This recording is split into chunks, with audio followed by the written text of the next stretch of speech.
I wanted to die, man. And Willie gave me the money, dog. Willie gave me the money out of his pocket and took the check. We signed the check over to Willie. Willie saw how mad I was because the guy, it was Valentine's Day, and the guy called me at 5:30, and I already had plans. Me and my wife at the time, my wife who's today, that was my Valentine, and we had already plans. We were going to go to Sizzler. We were going to live it up, have sex and shit. And all of a sudden I get this fucking call to fucking go to a gig. And I go, listen, I'll come to the gig, but at least give me cash so I can get dinner up there. I got like a coupon down here, and I'll never make it back. So when I got up there, he thought I wanted the money for Coke. I had my wife with me. My wife was right there. My girlfriend was right fucking there. I lived with her. I wasn't going nowhere with that money. In those days, she'd take it out of my fucking hands. She knew I was a fiend. She knew the fucking deal. That's what pissed me off. And you know what? He signed me as a client. Yeah, he did. And then and then now we're not together no more.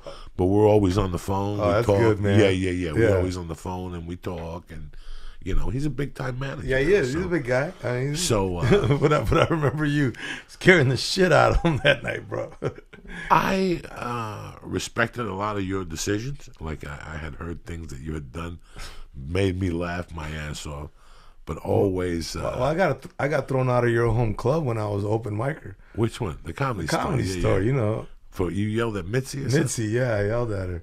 Because, you know the story, man. She auditioned all the Hispanic comics in the Belly Room, and then every comic was up there, shaking and baking for her. You know what I mean? And then I remember Johnny Sanchez was sitting next to her, like buttering up to her. Remember all the comics would butter up to her? And I remember going up there, but we did the jokes, we did our material without an audience.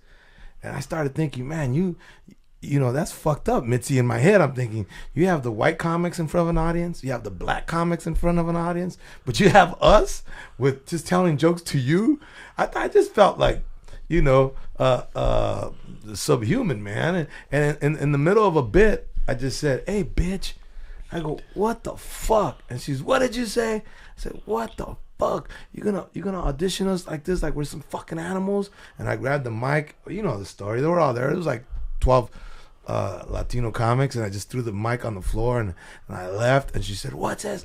I remember as I'm going down those stairs in the Belly Room, I can hear her screaming, what's his name? What's his name? And I ran back up and I go, my name's Willie Barcena, you bitch. Don't you ever fucking forget it.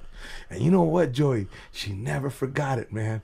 Because 10 years later, Danny DeVito was doing a fundraiser and he saw me somewhere and he did his fundraiser at the Comedy Store and he showed her all the comics he wanted. And she said, yeah, everybody except this guy. So she had a good memory, bro. That's crazy. Yeah. Well, you know the stuff I did, man. And yeah. Listen, man, but it's crazy because the comedy community always reacted to your actions and my actions like they were way off fucking line. But before the show, you and I were talking about the people we were raised with. Yeah. And how we were raised with and how we held somebody's word. And right. How, yeah. So this place rattles when you come from that type of backing to California, to LA.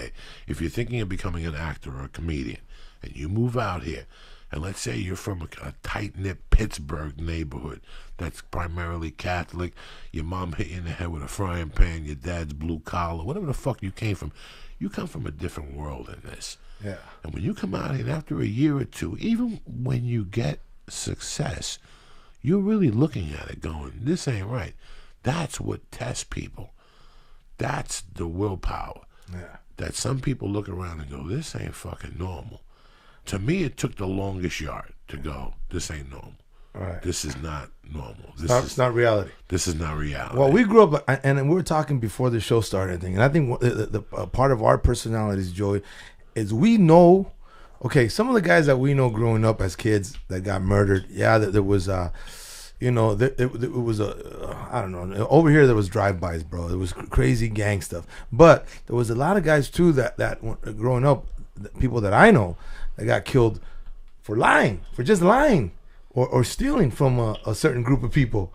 They would, hey, that guy's dead. And then you find out, you know why. So you knew growing up, look, if I keep my nose clean, I know these guys are bad people, but all I have to do is not lie, and I'll survive. right? Yeah, once in a while you had to fight, right? But if you kept your nose clean for the most part, that was a sure way to stay alive.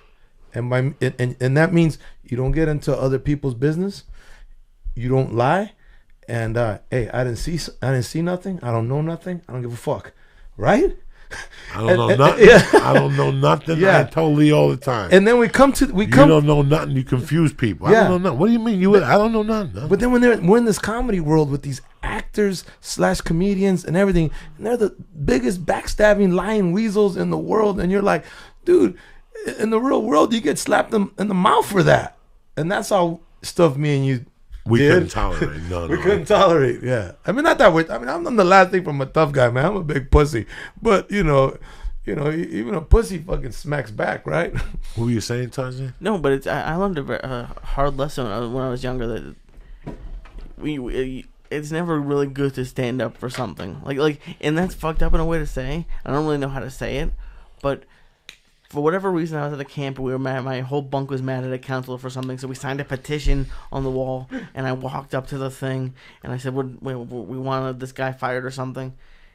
And they sat me down. They're like, "Yeah, they everyone riled me up, but and they were like, oh yeah, we're with you, we're with you." But then when they went back, then not everyone's with you.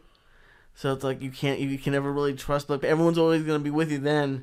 But when it gets down to it, no one's really gonna be there. Is this summer camp, Lee? Yeah, it was summer camp. I'm really white. No. Where'd you go? Super... How old were you around this time? I'm curious, man. There's actually a listener who was a counselor. How old were you around this time? 5th grade. So, okay. So you were 10 or 11. You had a little dignity to you. Yeah. You learned the lesson, though. Yeah. You so learned a valuable you lesson. Yeah, you do. You can't it's get really riled weird, up. but really no. You know,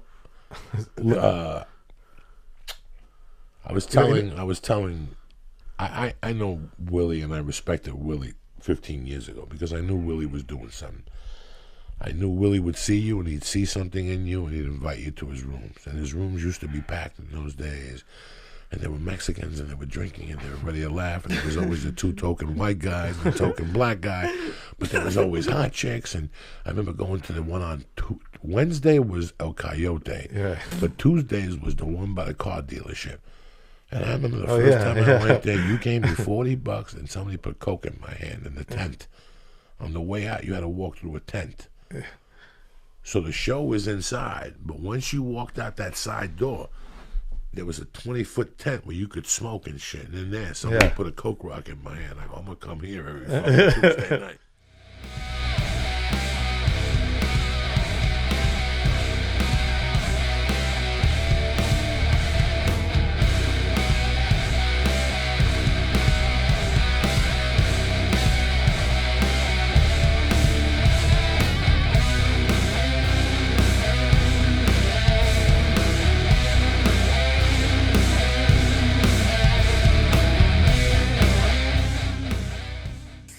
Sensational.